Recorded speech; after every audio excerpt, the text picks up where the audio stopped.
Проблема бродячего скота давно остро стоит не только в Гальском районе, но и по всей Абхазии. Местные власти активно борются с этой проблемой. Не раз оповещали через СМИ население о штрафах. Но владельцы крупного рогатого скота, чьи животные пасутся в центре города и в парках, игнорируют любые решения представителей управления городского хозяйства. В течение года эта программа действует и работает. Началась эта программа с того, что мы предложили населению бесплатную маркировку.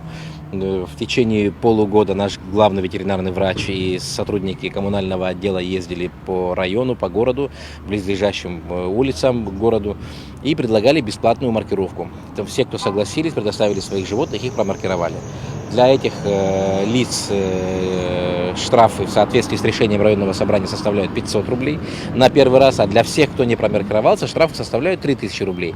По решению районного собрания и местной администрации было определено специальное помещение, в которое будут загонять весь скот. Но на днях неизвестные лица взломали замок загона и отпустили в город живность. Сегодня ночью вот эти владельцы животных, они сломали загон для того, чтобы освободить своих коров. Мы относимся к этому еще более серьезно, чем до этого относились. Сейчас мы здесь обустраиваем будочку для охранника, варим более такую мощную конструкцию на ворота. Сейчас мы загон заново обустроим, посадим там охранника, который будет на связи постоянно с руководством и с милицией.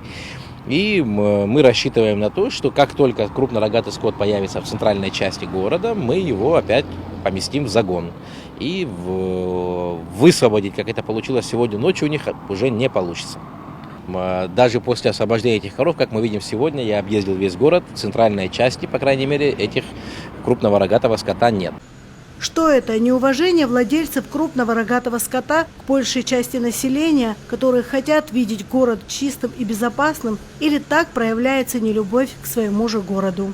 И тут встает вопрос о целесообразности обновления главного городского парка. Нужен ли он, когда есть определенная часть населения, которая так безответственно относится к порядку и чистоте в городе, в котором они живут сами? И надо отметить, что именно из-за таких нерадивых граждан страдают другие, лишаясь возможности прогуляться по чистому городу, отдохнуть в парке. Коровы не должны появляться в неположенном месте, да, там в центральной части города, в парках, то свиньи вообще не должны появляться за пределами домохозяйств. Это запрещено. И поэтому пускай владельцы свиней будут внимательнее к своим животным. Если они появятся, то в городе, то никто с ними церемониться не будет. Бесхозные животные – это большая проблема как для властей города, так и для горожан. Все знают последствия свободного разгуливания коров, свиней и собак. И то, что хозяева бродячих животных не могут и не хотят контролировать своих животных, которые не только уничтожают зеленые насаждения, но и оставляют в центре города и в парках следы своей жизнедеятельности. Часто крупный рогатый скот становится причиной ДТП, который приводит к человеческим жертвам. Сетуют об этом не только горожане, но и гости города. Коровы в основном, конечно, это для водителей проблема большая. В Абхазии, везде, говорю, и в Галии, везде, во всех районах большая проблема для водителей. Особенно вот туристы приезжают русские, и представляете, как вот им ехать по нашим дорогам, очень тяжело, конечно. У меня вот гости сейчас приехали с России. И очень тяжело им, и вот на машине добираться было очень тяжеловато. Как пояснил первый заместитель главы администрации Дмитрий Адлейба, штрафы не самоцель. Главная задача, которую преследуют власти города – убрать бродячих животных с центра. Наша цель не собрать с них штрафы, наша цель не заставить их заплатить деньги. Наша цель – это избавить центральную часть города от крупного рогатого скота, потому что это грязь, это уничтожение зеленых насаждений. Претензии к нашей работе возникают, потому что управление городского хозяйства проводит массу работ, что это касается водопровода, канализации, обустройства парков, почистки крыш и так далее, это очистка подвалов, огромный перечень работ. Но вот бродячий скот является самой видной частью, да, и когда люди видят бродячий скот, говорят, что вот чем вы занимаетесь и так далее. Поэтому мы решили с этим вопросом бороться, так или иначе мы с этим вопросом справимся. Среди опрошенных бытуют разные мнения. Одни утверждают, что пора ужесточать меры, другие считают, что нужно работать с самосознанием населения. Это проблема не только Галского района и города в целом, это проблема, по-моему, всего мира, но в каждой стране принимаются какие-то определенные меры в соответствии с законодательством или в соответствии с человеческим законом. Я думаю, что везде, применив человеческий закон, человеческий подход к тому или иному, да, тем же питомцам, которые нас окружают, каждый просто должен нести ту ответственность, которую на себя возлагает изначально.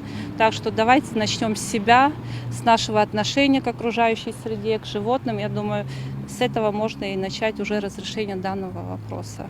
Предварительно, до того, как управление городского хозяйства приняло такие меры, предварительно каждый горожанин был предупрежден. Соответственно, пресса, и телевидение, и неоднократно даже вывешивались соответствующие объявления. Предварительно были предупреждены. Я думаю, что те люди, которые не приняли этого внимания, должны уже нести какую-то другую ответственность в последовательности, которая переросло в то, что вот уже загон животных. Да, мы понимаем, ситуация не из лучших, каждый хочет прокормить себя, свою семью, но при этом нужно считаться с тем обществом, в котором ты живешь. Люди, коровы, они, не знаю, по парку ходят, дети бегают. Нужно на самом деле штрафовать или... Есть и те, которые утверждают, что в городе стало гораздо меньше крупного рогатого скота, но собаки ходят стаями и представляют не меньшую угрозу населению. И этот вопрос нужно решать на государственном уровне. Собаки, многие которые болеют и очень плохую заразу заносят сюда. Ну как быть? Вот какие Как быть, да, только на сознательность людей. Сознательность людей. Да. А если не люди несознательные, вот так вот бросают, оставляют? А то здесь в Галине найдется человек, которого можно или нанять, или чтобы собаку убивать. Нету такого. Должны иметь собачьи загоны. За такие деньги. Упирается финансово. Да, в очень больших деньгах. И вы не думайте, что здесь 100 собак по району, здесь тысячами бегают собаки. Это вопрос должен решаться на государственном уровне. Собаки бездомные – это болезни. То есть наши дети, вот здесь же школа рядом, и, действительно, это проблема со здоровья наших детей. Я не знаю, что с собаками делать. Жалко, конечно, их отстреливать жалко, какие-то мероприятия проводить.